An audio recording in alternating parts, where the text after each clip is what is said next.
Hi friends, எல்லாருக்கும் வணக்கங்க. அனைவருக்கும் இனிய உழைப்பாளர் தின நல்வாழ்த்துக்கள்ங்க. நம்ம உழைக்கும் போது தான் நம்ம வாழ்க்கை வெற்றி பாதையை நோக்கி நகர்த்த முடியுங்க.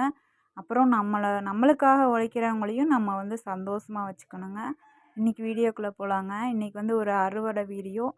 நம்ம சூரியகாந்தி நெட்டிருக்கோம் அப்படின்னு சொல்லி ஷார்ட்ஸ்லலாம் போட்டு அதை வளர வச்சு தண்ணி கட்டி கொஞ்சம் கஷ்டப்பட்டு கொஞ்சம் இல்லை நிறையாவே கஷ்டப்பட்டு அதை அறுவடைக்கு தயாராக கொண்டு நிப்பாட்டியிருக்கோங்க.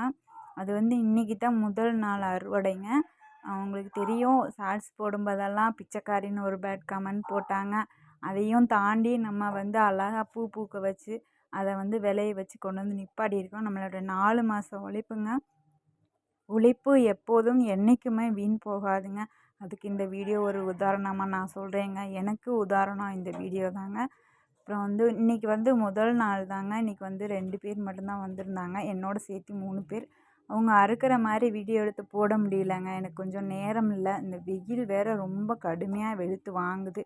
அப்படியே விட்டோம் அப்படின்னாலும் நம்மளோட உழைப்பு கொண்டு போய் நம்ம காசு பார்க்க முடியாது இல்லைங்களா? அந்த அடிக்கிற வெயிலையும் கொஞ்சம் தள்ளி வச்சுட்டு அதையும் பொருட்படுத்தாமல் நம்ம நம்ம விளைவிச்ச தானியங்களை கொண்டு போய் நம்ம வீடு சேர்க்கணும். சரிங்களா? வீடு சேர்த்து அதை கொண்டு போய் விற்று காசு பார்த்தா தாங்க நமக்கு லாபம். இந்த இந்த விவசாய பொறுத்த வரைக்கும் இது தாங்க ஒரு பெரிய கஷ்டம். கஷ்டப்பட்டு விளைவிச்சிட்டாலும் அதை கொண்டு போய் காசு பார்க்கும்போது தாங்க நம்மளுக்கு ஒரு நிம்மதி. இது பார்த்திங்கன்னா கிட்டத்தட்ட ஒரு ஏக்கர்கிட்ட நெட்டிருந்தேங்க.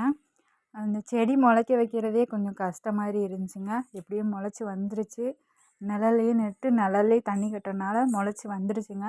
முளைச்சி வந்துட்டு ஒரு 20 நாளில் ஒரு களை வெட்டி விட்டுட்டு, களை வெட்டினதுக்கப்புறம் ஒரு உரம் கரைச்சி விட்டுட்டு, அப்புறம் இன்னொரு நாள் பூ வெளியே வரும்போது ஒரு உரம் கரைச்சி விட்டுங்க. மொத்தத்துக்கு 2 உரங்க. இப்போ அறுக்கிறதுக்கு ஆள் விட்ருக்கோம். செலவு கொஞ்சம் கம்மியாக இருந்தாலும் கிளி முழுக்கிறதுக்கு ஒரு ஆள் 2 ஆள் தனியாகவே தேவைப்பட்டுச்சுங்க. இதுக்கு எப்படியும் கஷ்டப்பட்டு கிளியை முழுக்கி கொண்டு சேர்த்துருக்கோங்க. இது ஈஸியான வெள்ளாமை தாங்க. இந்த கிளி முழுக்கிறதுக்கு பயந்துக்கிட்டே யாருமே செய்ய மாட்டுறாங்கங்க இந்த வெள்ளாமையை. விலையும் பார்த்திங்கன்னா நல்லாவே போகும். விலையும் பார்த்திங்கன்னா நல்லா விலைக்கு போகும். இது நம்ம ஊரில் விற்க முடியாது. வெள்ளை கோயிலுக்கு கொண்டு போய் தாங்க விற்க முடியும். இந்த வீடியோ பிடிச்சிருந்துச்சுன்னா கண்டிப்பாக ஒரு லைக் போட்டு போங்க.